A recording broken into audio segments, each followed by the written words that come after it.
बाबांशिवाय करमत नाही असं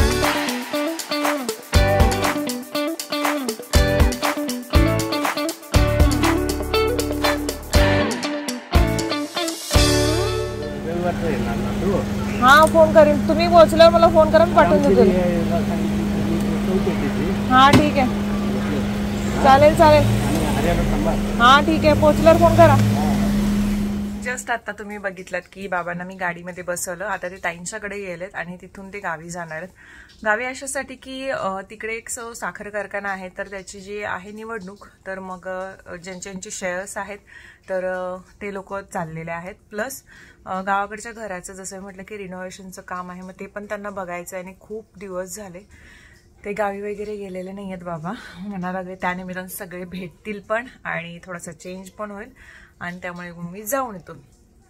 म्हटलं ठीक आहे पण माझा विरोध होता कारण का आता थंडी खूप आहे म्हणून 2-3 वेळा असा दिवस होऊन आता कशाला थंडीत चाललाय वगैरे म्हणून तरी पण ते म्हटलं की जाऊन येतो म्हटलं ठीक आहे।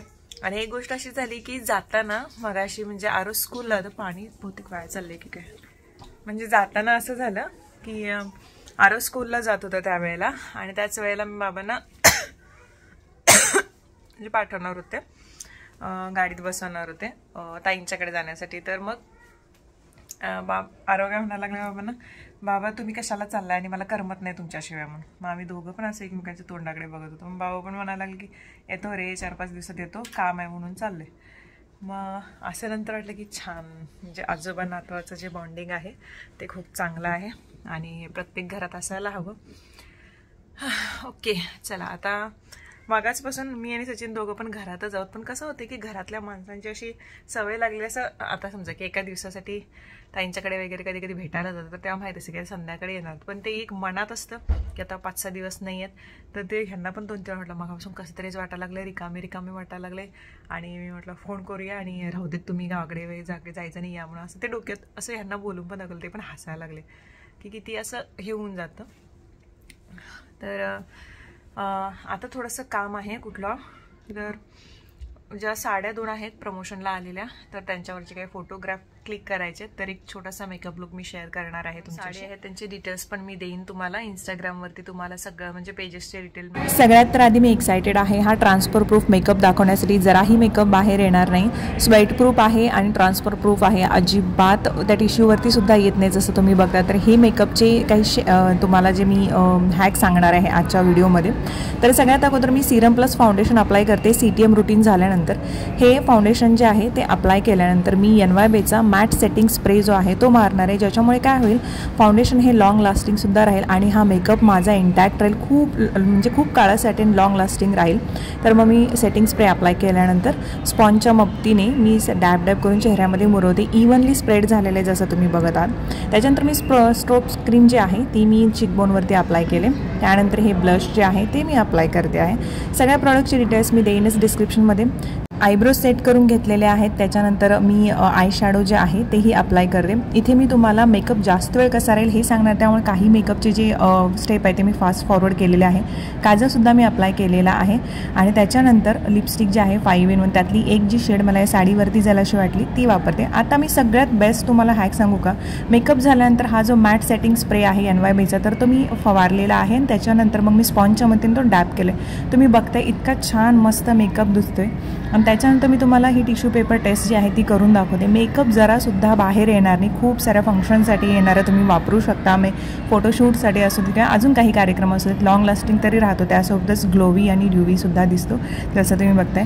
तर तुम्हाला हा मेकअप लुक कसा वाटला ते सांगा। प्रोडक्ट मी टॅग करून दिलेले आहेत तर चेकआउट करायला विसरू नका। साडीवरती तरी खूप सारे फोटोज म्हणजे ही जी साडी आहे ही मला जे लास्ट टाइमला पण मी एक येलो कलरच्या साडीचं तुम्हाला दाखवलं होतं त्यानंतर रेड कलरची साडी दाखवली होती तर त्यांच्याकडूनच ही पण साडी आले आणि ह्या साडीचे काही फोटोज किंवा ही साडी आता रिअलमध्ये ते अशी दिसते फोटोजमध्ये ती कशी दिसते तर ते फोटोज तुम्हाला इंस्टाग्रामवरती पाहायला मिळतील यूट्यूबवरती पण त्याचा शॉर्ट टाकेनच। आता दुसरी जी साडी आहे ती बघूया। ही वाली दुसरी साडी होती जी तुम्हाला काल मी दाखवली होती म्हणजे एका व्हिडिओमध्ये दाखवली होती मे बी हा व्हिडिओ कधी येतोय तर मग हे दोन्ही साड्या त्यांचे डिटेल्स मी डिस्क्रिप्शनमध्ये ना इंस्टाग्रामवरती सुद्धा देईन। ह्या साडीसाठी तुम्हाला मी मोबाईल नंबरचा कॉन्टॅक्ट देईन आणि ह्या साडीचा ब्लाऊज काही मला लवकर शिवून मिळणार नव्हतं त्याच्यामुळे मी हा ब्लाऊज मॅच करून दाखवलेला आहे।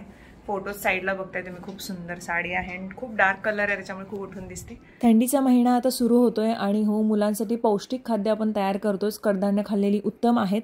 प्लस मुलांसाठीही प्रोटीन पावडर तयार करून घ्या. विकतची आणायची गरज तुम्हाला भासणार नाही. अगदी होममेड प्रोटीन पावडर 15 दिवसांमध्येही संपली पाहिजे मात्र, त्यामुळेच ती सत्व जे आहेत निघतात मुलांच्या पोटामध्ये जातात.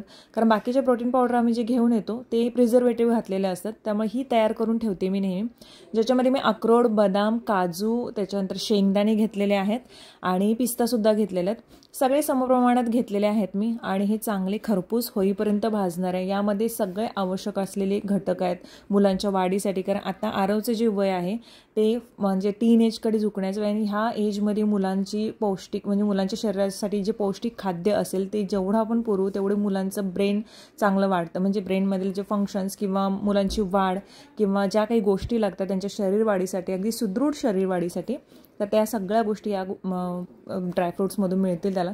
त्यामुळे बाहेरचं मी शक्यतो कुठल्याही त्याला सेरेलॅक वगैरे पण मी घातले नाही लहानपणापासून किंवा कोणतीही प्रोटीन पावडर वापरली नाही. मी गमीज वगैरे दिलेले आहेत त्याला, कारण चॉकलेट खाण्यापेक्षा गमीज खाऊ देत हे असायचं आहे त्याचं. त्याच्यामुळे हे छान असं मी 15-20 दिवसातून एकदा करते आणि डब्यात भरून ठेवते एअरटाईट कंटेनरमध्ये. तर हे छान खरपूस भाजलेले आहेत. त्यानंतर मी एका प्लेटमध्ये काढून घेतले.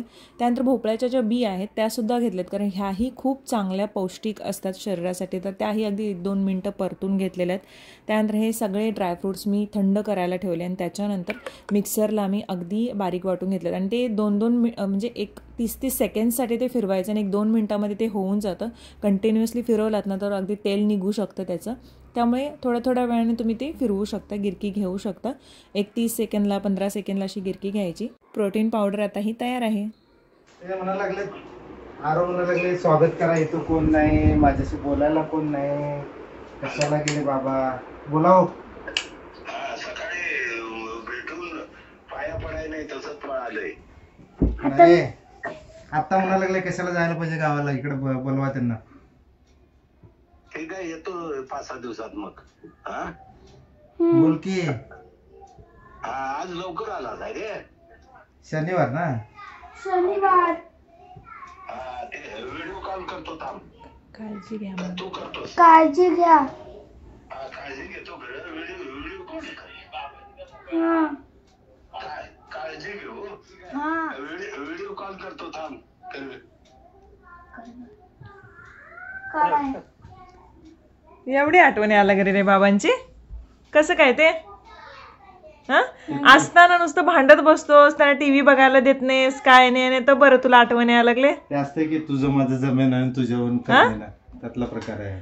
असताना भांडत असतोस नुसता. हे बघ आलाच. नीट वागता येत नाही, काय नाही, नुसतं दोघं भांडत असताय. ते आम्ही माझ्यासाठी भांडतोय. बोल काय करताय. बसलोय आता, चहा घेतला आणि बसलोय. अजून कपडे बी काढाय नाहीस ना रे. आत्ताच आलंय हो. आल्या मला काय म्हणतो माहितीये काय बरोबर वाटे ना, कोण स्वागत बी करे ना, बाबा चांगलं स्वागत करायचे माझे. शाबास शाबास.